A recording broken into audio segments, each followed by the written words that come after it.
പോകാറില്ല. പക്ഷെ പിന്നെ അവർ രാത്രിയും ഇറങ്ങി പോകാൻ തുടങ്ങി. എവിടേക്കാണ് നീ പോകുന്നത്? തടയുന്നവൻ ദേഷ്യപ്പെടും, ആത്മഹത്യാഭീഷണി മുഴക്കും.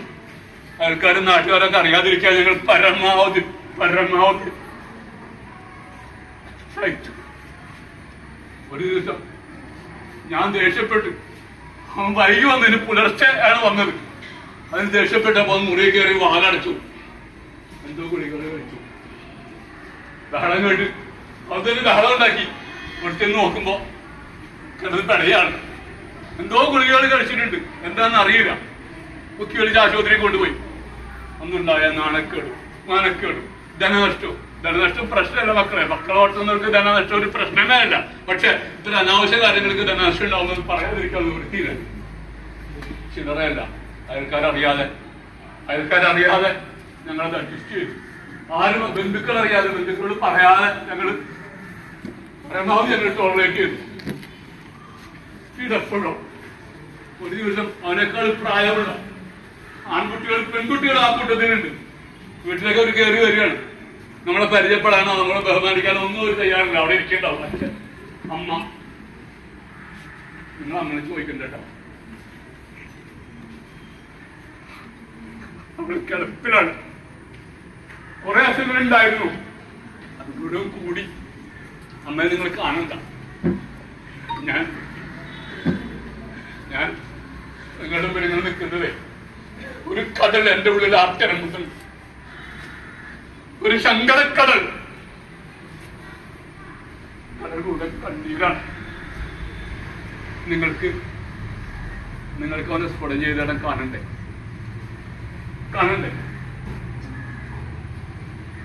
കുറച്ച് മാവിൻ ചോട്ടിലാണ് അവനെ സ്ഫുടം ചെയ്തത്. ആ മാവിലാണ് ഞാൻ ഊഞ്ഞാല് കെട്ടിക്കൊടുത്തത്. ആ മാവിലാണ് അവൻ ഊഞ്ഞാൽ ആടിയിരുന്നത്. അവനെ പണ്ട് തൊട്ടിലാട്ടുമ്പോഴേ ഞാൻ ഒരുപാട് കഥകൾ ഇങ്ങനെ പറഞ്ഞു കൊടുക്കുമായിരുന്നു. അവൻ തൊട്ടി കിടന്ന് ചിരിക്കും. ആ കഥകളിൽ അതൊക്കെ മനസ്സിലായിട്ടാണോ എന്നെ സന്തോഷിപ്പിക്കാനോ ആണെന്നറിയില്ല. എന്റെ മോൻ എന്താതെ ചിരിക്കുമായിരുന്നു. പൊട്ടി ചിരിക്കും. ഞാൻ ആഹ്ലാദിക്കും. അവന് കഥകളൊക്കെ മനസ്സിലാവുന്നുണ്ട്. കഥകൾ അവൻ ആസ്വദിക്കുന്നുണ്ട്. പാട്ടുകാരനല്ലാത്ത ഞാൻ പാട്ടുകാരനായി. അവനെ താരാട്ടുപാടിയും അല്ലാതെയും പാട്ടുകാരനായി. ഭാര്യയും നല്ല പാട്ടുകാരിയായി. അങ്ങനെ വളർത്തി കൊണ്ടുവന്ന മോൻ വല്ലാതെ ഞാൻ ബഹളം കൂട്ടിയ ഒരു ദിവസം സഹിക്കാൻ പാടില്ലാതെ അറിയാതെ അവനെ ഒരടി അടിച്ചുള്ളൂ. അവനെന്നെ കരഞ്ഞു. എന്നെ കണ്ടാൻ കയ്യോങ്ങി. അപ്പൊ ഞാൻ തളർന്നുപോയി. ഞാൻ തളർന്നിരുന്നു. അവന്റെ അമ്മ പറഞ്ഞു, ഒന്നും ചെയ്യണ്ട, നമ്മളെ മോനല്ല, അവൻ നന്നാവും. പക്ഷെ അന്ന് രാത്രിയാണ് അവൻ ഒരു ഷോള്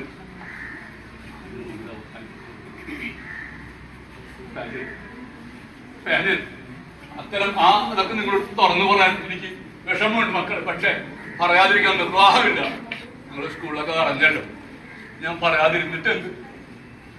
ആത്മഹത്യയെ കുറിച്ചൊന്നും നിങ്ങളോട് പറയരുത് എന്നാണ് എന്റെ. നിവൃത്തിയില്ല പറയാതെ. ഏത് രീതിയിലാണ് അവൻ ജീവിതം അവസാനിപ്പിച്ചത്?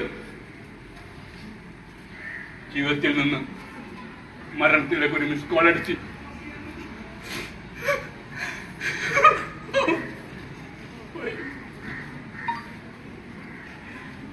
നിങ്ങളവനെ സ്വർഗീയഘടം കാണണം.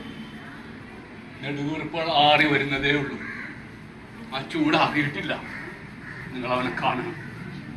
അവനെ സ്ഫുടം ചെയ്തിടം കാണണം. അവിടെ നിന്നുകൊണ്ട് നിങ്ങളൊരു പ്രതിജ്ഞ എടുക്കണം. മാതാപിതാക്കളുടെ കണ്ണുനീർ ഈ മണ്ണിൽ ഒരിക്കലും വീഴ്ത്തില്ലെന്ന്.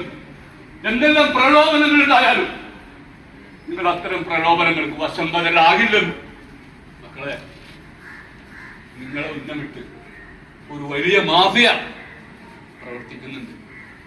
പ്രവർത്തിക്കുന്നുണ്ട്. കച്ചവട താല്പര്യക്കാരായ ഒരു വലിയ മാഫിയ പ്രവർത്തിക്കുന്നുണ്ട്. അതുകൊണ്ട് മക്കളെ, നിങ്ങൾ ആ കുഴിമാടത്തിൽ അല്ലെങ്കിൽ ആ സ്ഫുടം ചെയ്ത ഭാഗത്ത് പോയി നിന്ന് പ്രതിജ്ഞ എടുക്കാം. നിങ്ങളുടെ മാതാപിതാക്കളുടെ കണ്ണുനീർ ഈ ഭൂമിയിൽ വീഴ്ത്തില്ല. ഒരു പ്രലോഭനത്തിൽ ഞങ്ങൾ വഴിപ്പെടില്ല. അത് നല്ല പ്രതിജ്ഞയായിരിക്കണം.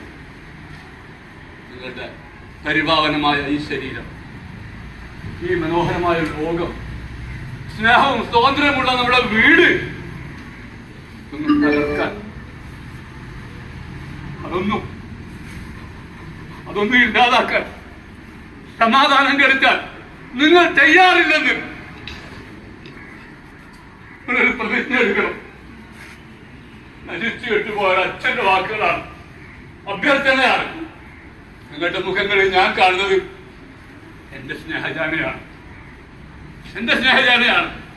ഈ ലോകം, ഈ നല്ല ഈ ലോകം നശിപ്പിക്കരുത് മക്കളെ, നശിപ്പിക്കരുത് മക്കളെ.